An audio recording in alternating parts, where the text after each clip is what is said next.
Hello, everyone. Good. Well, you see, to start off with, the original plan for this podcast was to use Adobe Audition, but that didn't quite turn out right the first couple of times I tried it. So, now we're gonna try and start off by using a free software I think some other people who will later be on this podcast will be able to download called Audacity. It's a free software.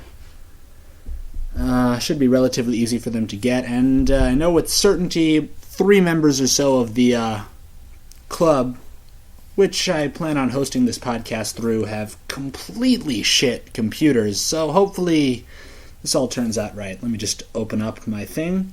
I've come to the realization now that it's probably a good idea to have the quietest laptop running the recording equipment, and then have a long cable moving it far away, because I get the feeling that I'll be able to hear the fan of whatever computer is running the expensive-ass microphone if it's too close. But let's start things off. Is it a good idea to go with proper nouns here? I don't know. Some people prefer nicknames in our club. You guys listening know. I don't know. There's Shinji, who likes to be called Shinji, who shares the same real name as Jojo, who likes to be called Jojo. Then there's just misnomers all over the place, such as, I'll decide as to whether or not I want to keep the names in later.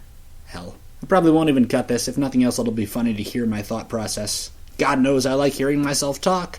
Yay!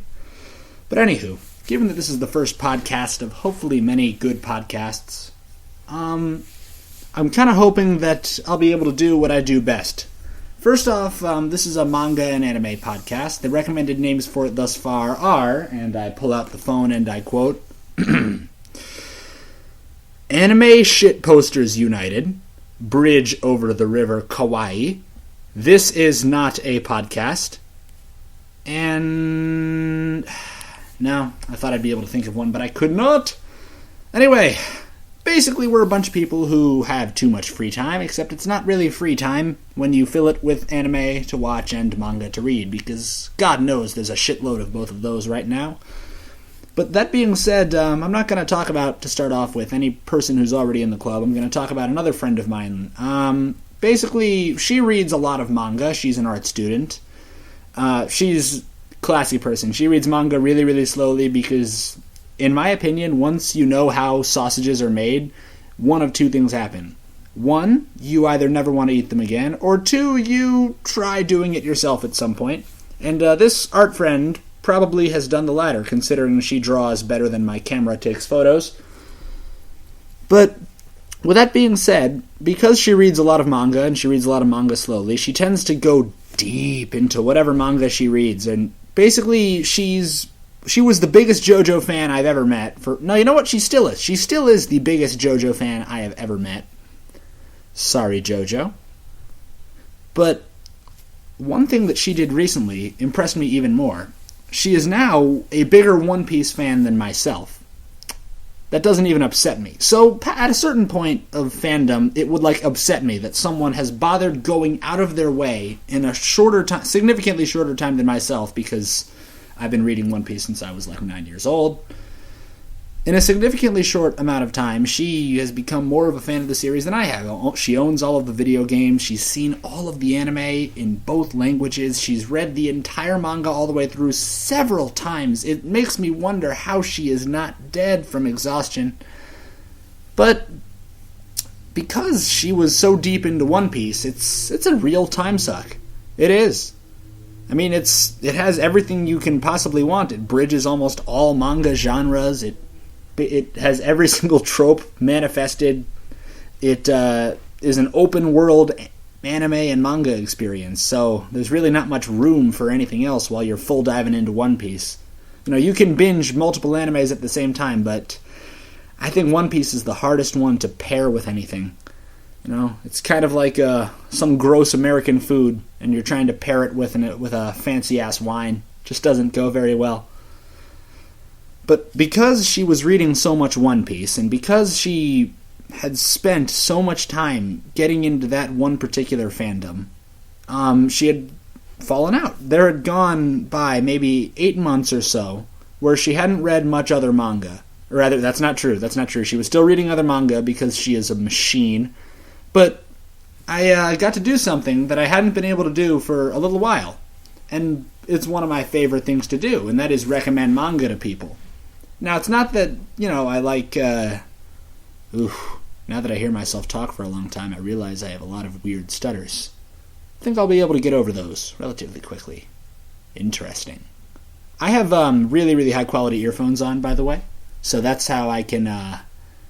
my voice is going to be all over the place, I can tell. It's going to be really funny to listen to later. But getting back on track, I got to recommend a lot of manga to this person. I'm going to delete her name right now from my computer, that way I don't say it. I thought it'd be a good idea to, because I might as well, go through these manga that I chose to recommend. Now, I've given a couple of panels at a couple of conventions. I've been in the manga community for an incredibly long time, in my opinion. And I've been a fan of it avidly for the last 6 years of my life. And because of that, I've read a lot of it. And one thing that I've come to realize is that this is after I've been in almost every single fan war, internet flame war of every single topic, both defending and attacking every single side imaginable. It's that, all in all, it all comes down to opinion to a certain degree. But also, at the end of the day, people who watch movies are able to definitively acknowledge other movies as superior. Now, they always say that no movie is perfect. There's always things that a movie could do different, and it wouldn't make it worse, per se. And I think manga is the exact same way. I think that there is most certainly some criteria, ways to look at the content and judge it. Otherwise, everything would just be modern art, basically. You need to... I don't know about you all, but when I look at a painting in an art gallery, and that painting has another painting inside of it, which is better than a painting that I could paint, I think that's pretty impressive, in comparison to I decapitated a chicken at a white canvas. Which, now I'd see a video of that because I'm a gross motherfucker, but not quite as good art in my opinion.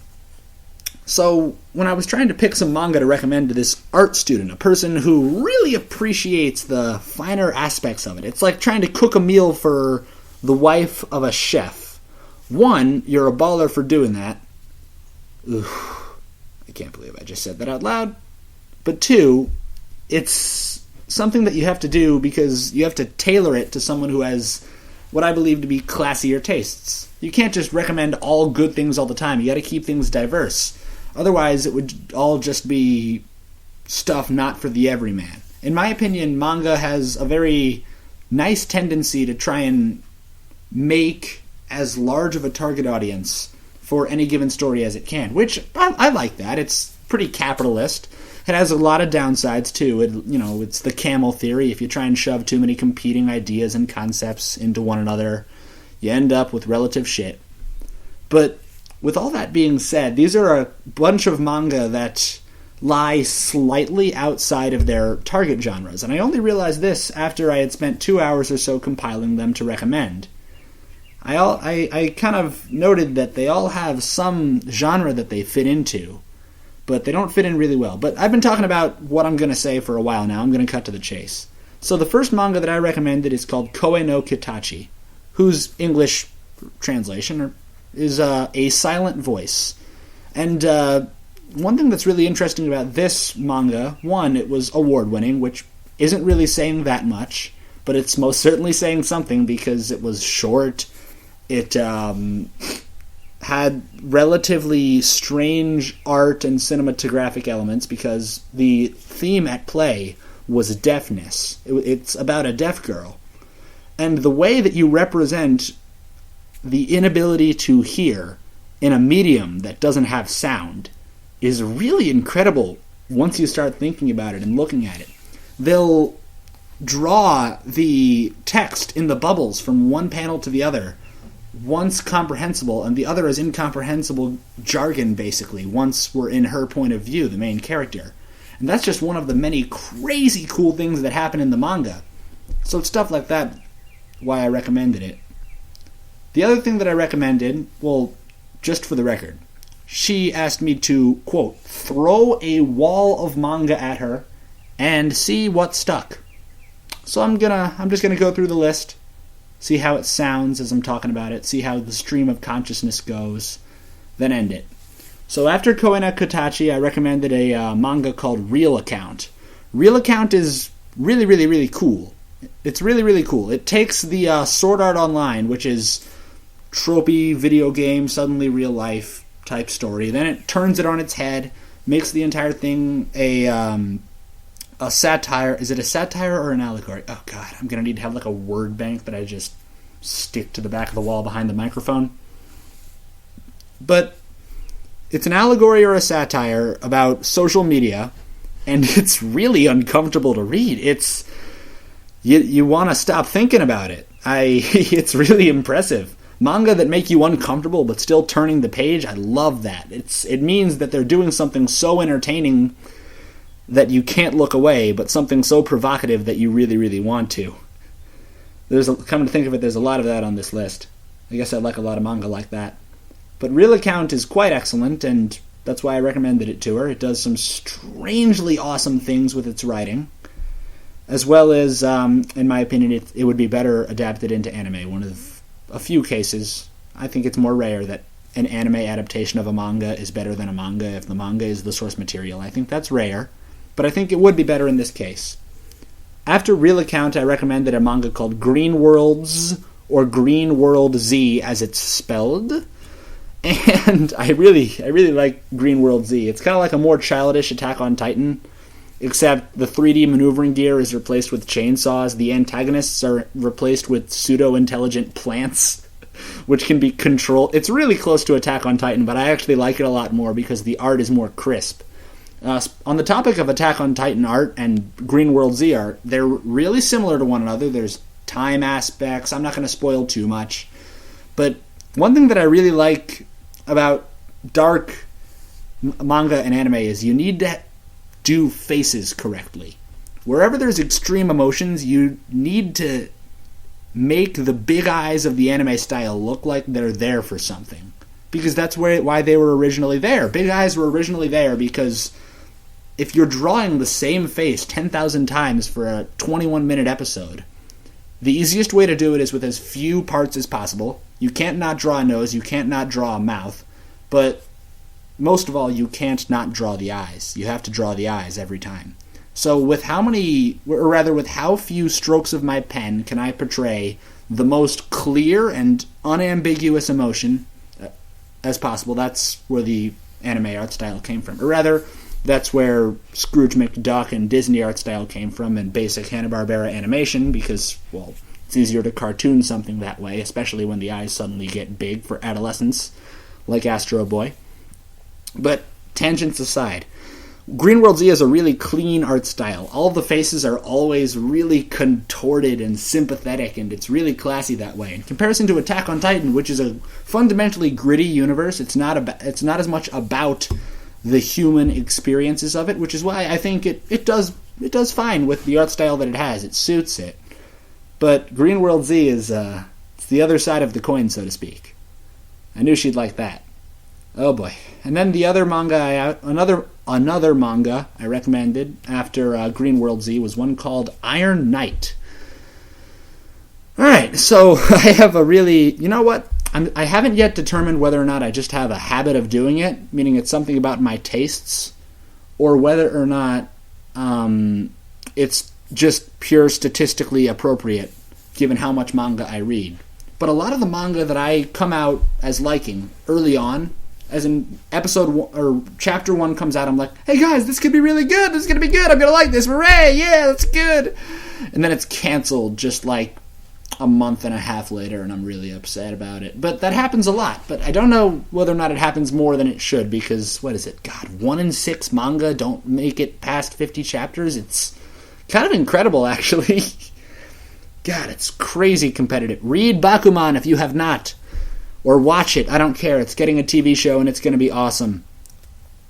But Iron Knight was a Shonen Jump manga that was It was gritty. It's what I wish I had with American comic books. It was a character study. It had a singular main character who we were supposed to all attach to and project onto, but he also had a little bit of a personality. Now, I'm not saying he had a lot, but it was more in Superman, for fuck's sake. I guess I'm cursing in this podcast. Ugh, I curse a lot anyway. Worst case scenario, I come back and bleep it out, replace it, no one will ever know. Yeah, no way I'm doing that. Anyway, Iron Knight. It was dark. It was obviously inspired by... It felt like Sandman comic books, something American, but also possibly European. I don't know. All I know with certainty is that it was a really interesting take on immediately post-apocalyptic. It was kind of like a monster zombie apocalypse, except the monsters transformed from human beings. It was, I want to say nothing new, but man, it was executed well. The exposition was a little bit, I don't know, that is a matter of taste. The way it did it, it's not even a stylistic choice. It was just a means of technical execution. I don't think it's the best way they could have done it, or the worst, but it was okay. But I personally really liked it. I think that it fit together. I realized a ton of flaws with it, but I most certainly did not think that it had to be canceled after 15 chapters. Everyone I recommend it to thinks it was pretty freaking good. Except for a select few people with the least predictable tastes on the planet. No, they're pretty predictable, but when they become unpredictable, they go completely in the wrong direction. I mean other direction, Jojo. I'm not mocking you. I'm just making fun of you in front of your back. Anyway, that was Iron Knight. Then oh yeah. After I recommended Iron Knight, I recommended Half and Half. So, there's a shitload of manga artists out there. There's one named Seo Koji. Seo Koji, he makes a bunch of sad manga, made a manga called Fuka, which I really like. Made a manga called, I'm not going to Google it.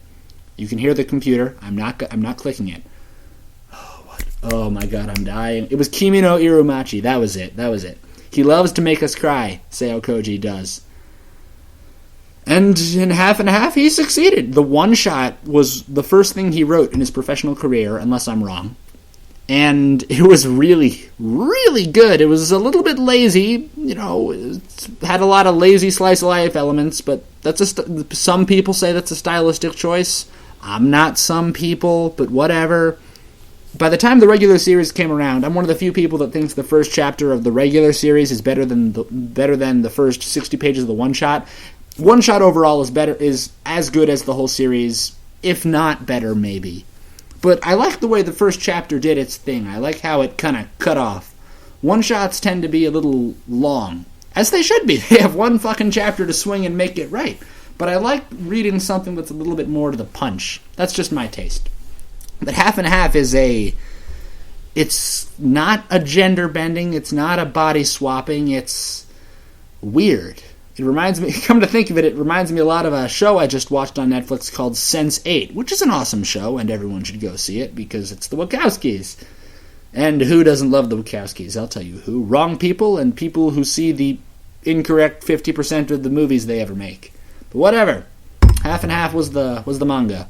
Then I recommended Ore Monogatari. Oh yeah, my love story. The anime is really, really good of it right now. But manga.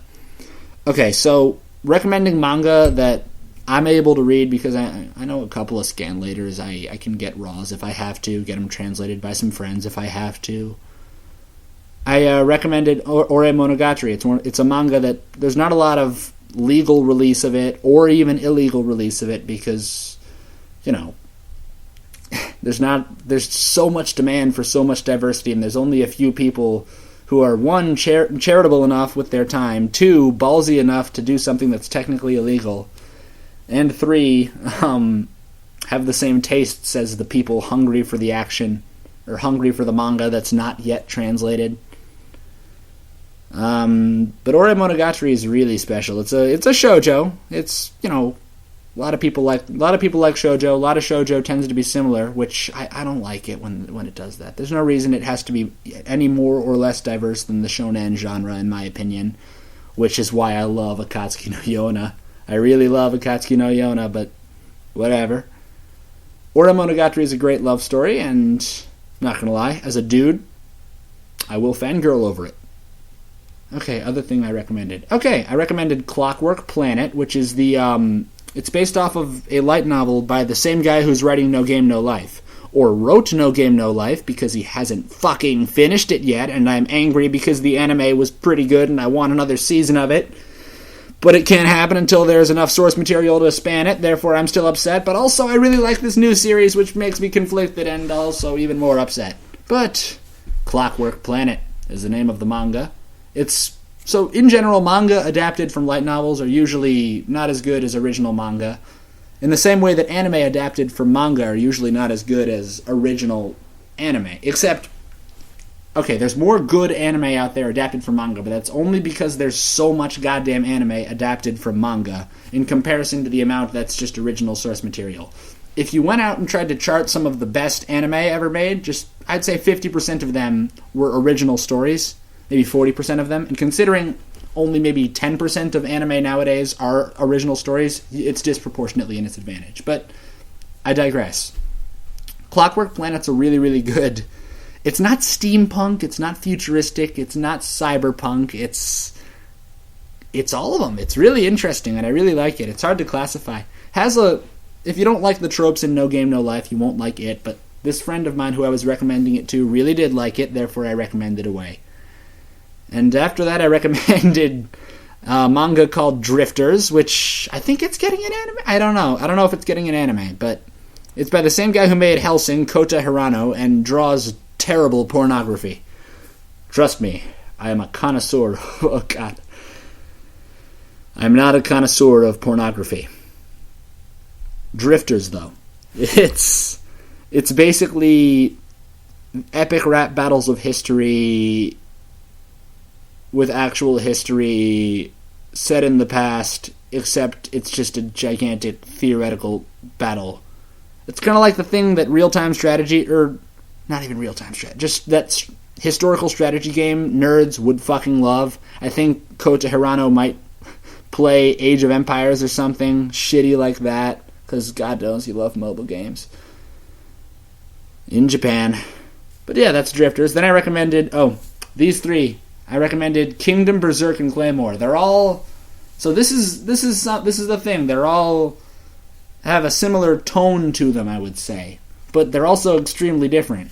Kingdom's one of the best-selling manga in history, and it's really good in its own right. If you skip 100 chapters, it'll be really, really different because it's gaining momentum faster than realism can keep up with. Which, it's okay for the storytelling standpoint, but the history nerds are gonna be like, well, it's technically historically accurate, but why is that guy 37 feet tall? The struggle of being a Kingdom fan. Ugh. And then there's Berserk, which is really, really good. Guys, if you guys are listening, and if you know about Berserk, and if you're not reading it because you think you won't like it because it's too dark, you'll like it. You will. It's a really, really good series in every single possible quantifiable way. It's a really, really good series. It's about very little. I could sum up the entire thing in one go. After some batshit tragic shit happens, a guy goes on a journey to get revenge on the person who is responsible for the shit that happened to him. He fights girls who are... they're claimed by evil forest spirits and turned into insects, basically, and they steal children from neighboring villages, and they all love it at the time, but they don't realize that they're becoming more and more barbaric. And then our main character, Guts, has to go, or rather, he doesn't have to, it's just they're targeting him, and he wants to kill as many of these goddamn monsters as possible, because they're indirectly or directly responsible for the shit that happened to him. And he kills all of them, then he realizes they're kids, and if memory serves, he laughs because it's so horrible that it's almost funny how horrible it is. It's so over the top. But at the same time, Guts, which is the main character, is the most sympathetic person in the entire series. More so than the actual victims, because we're having to see all of this shit. We're having to experience it as he experiences it. And it's so cool, and it's so interesting. And I really, really like Berserk. Next thing I recommended was Claymore, which is the most underwhelming of all of them. It's nice and quiet, the fight scenes are pretty, and the manga artist of it is really gutsy. I like what he did. He had a big universe that revealed. It was it made sense the entire time. You never think about the setting. You just think about the few characters you know and the few things that are going on. It's minimalist. I like it that way. It's romantic in a technical and literary sense of the word. Reveals there's a huge universe at the end of it, chooses to do nothing with it. I love that.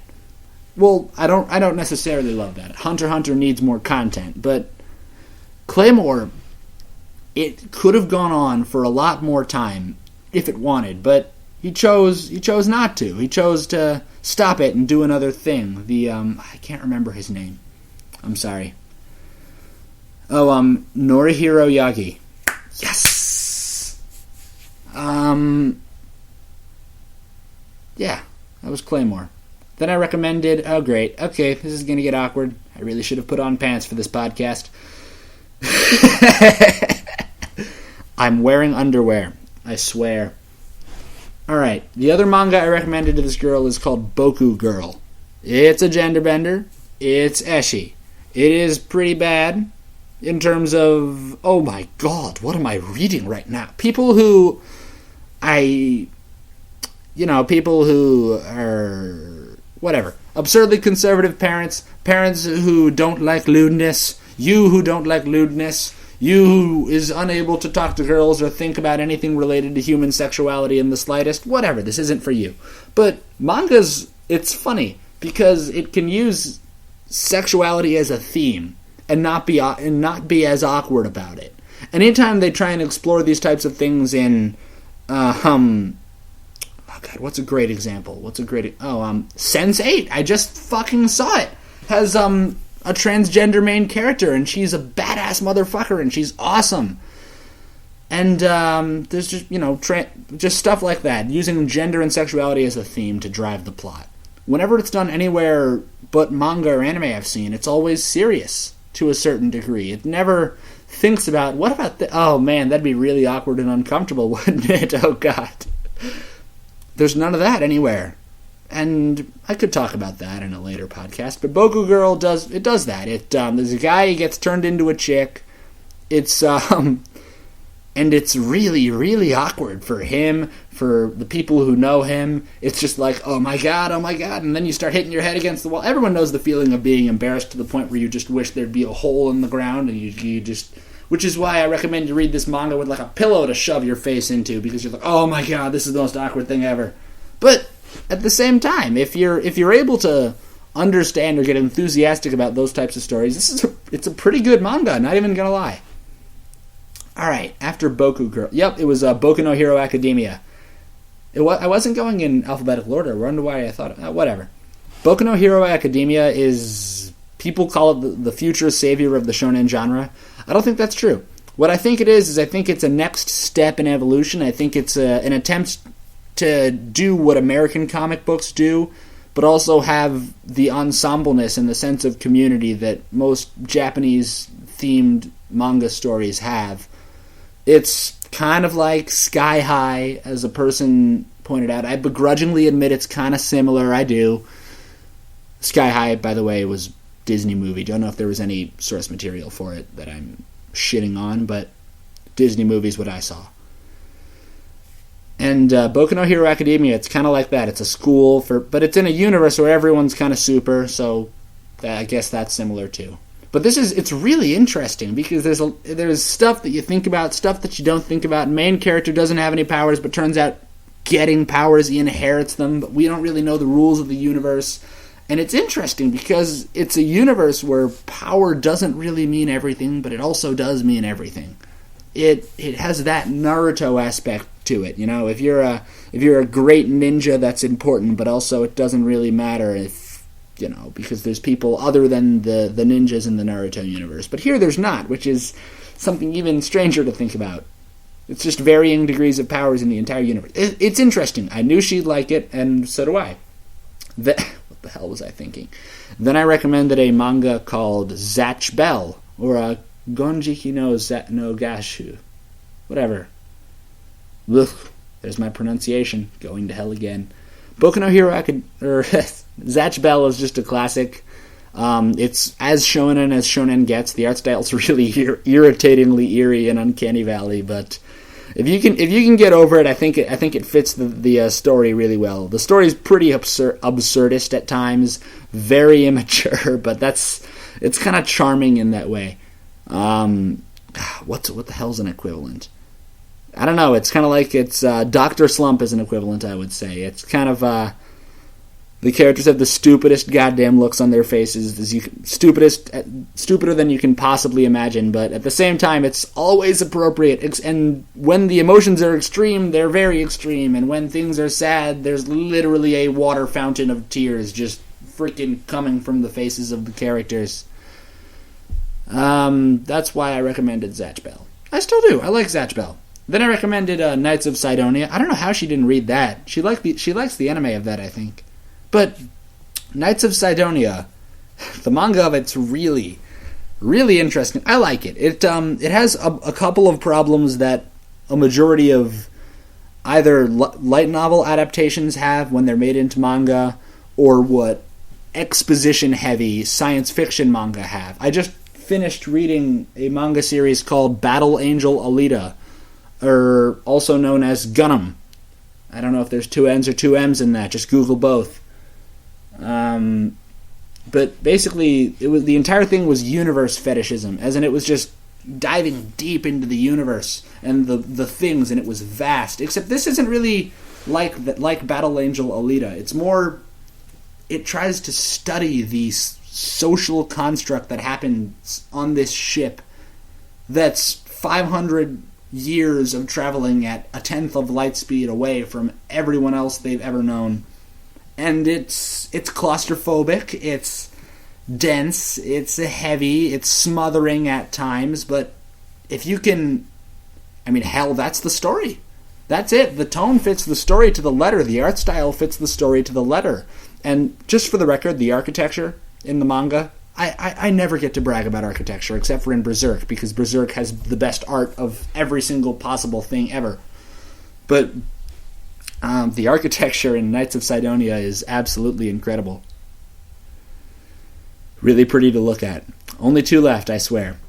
The final one I recommended was Legend of the Shield Hero. I was recommending this one pretty crazily after a friend of mine, my roommate. The only person I will openly acknowledge as he's read way more manga than I have. Just an absurd amount of manga. The only problem is that he's read so much of it that it all blends together and he can't differentiate them. Like, is that the thing with the ninja that ate the fruit that turned him into rubber and now he has to go fight crime? Yes, it is that. Gintama, right? Yes, Gintama. Of course, everything is Gintama if you squint hard enough at the pages. Fucking hell. I'll bet there's an internet law there somewhere. If you read enough Gintama, it will refer to the thing you're thinking about right now. Ugh. But Legend of the Shield Hero is kind of like what Real Account does. It's the, oh my god, I'm sucked into a video game, now I have to... Except it's not a deconstruction, I would say it's a reconstruction of it. It does it with a taste of a character who's just a bitter human being. He doesn't like his situation because he's victimized by the other assholes also in the situation who are handling it exactly like the stereotypical... The difference between it is that, for once, the character sucked into the fictional world is not a confident but quiet motherfucker with skills, but rather something closer to a bitter human being, victimized by the world he came from and victimized by the other assholes who were also sucked into the world where he now is trapped. And he's also victimized by the fact that his only weapon is a shield. I mean, hell, that would suck, right? You'd be surprised, actually, because I read the light novel and it gets pretty cool at times. But Legend of the Shield Hero manga is really, really... I think it does justice to the light novel, even. It's really, really good. But at the same time... Wait, was Legend of the Shield Hero the light novel? Oh, God, Ben, you're rubbing off on me. Can't tell anymore. Whatever. The manga's good. I hope it gets an anime soon. It might be. I can't remember. The final one, oh yes! I'm so glad I remembered this. Those of you who know me know immediately what the only manga that would get me this excited. It's called Ajin, or translated in English as Demi-Human, which I'm fucking angry about. Ajin is there's no reason it's already not more popular than Death Note on Earth. There's no reason it's not the most popular. Fucking hell, where's the hype for this thing? It's about people that can't die. Now let's think about that. What if you see, the entire theme is when you hear someone can't die, you immediately think about how difficult that is to explain, how many possible scenarios there are around that one simple circumstance. Ajin can't die. Ajin are the group of people that can't die. They're called demi-humans, whatever. The first thing that you think about, it's all of those if, but, then question-based scenarios that you place the universe in, and you place the characters in the universe. So if you can't wait, what if I cut your head off? Would it grow back, or would a body grow out of the... What if I just leave it just barely close enough? Wouldn't it try and reattach? What if I slowly moved it? It's questions you really don't want to think about if you're the person who can't die. And that's all the more reason why the main character is both the most sympathetic and least sympathetic character of, I would say, the entire mangaverse right now. It's really interesting. The themes of what does it mean to be human, the themes of good versus evil, are they even really things? Shit gets really deep really fast, but not for any of the characters because they're all too absorbed in what's going on. The antagonist, holy shit, what a good antagonist. He's like... Oh my god, the video game themes. They never end in this. But just for him, just for the antagonist, there's video game themes and jokes everywhere. What happens if you use 2 lives at the same time?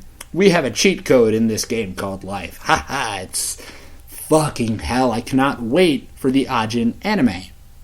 But the Ajin anime isn't going to be an Ajin anime. It's going to be an Ajin movie. But not just an Ajin movie. Fucking 3 of them. Which I cannot wait for, personally. I'm really looking forward to that. I did it. I talked for what looks like 37 minutes and several seconds. More than 30 seconds. I'd say that's a pretty good start to a podcast.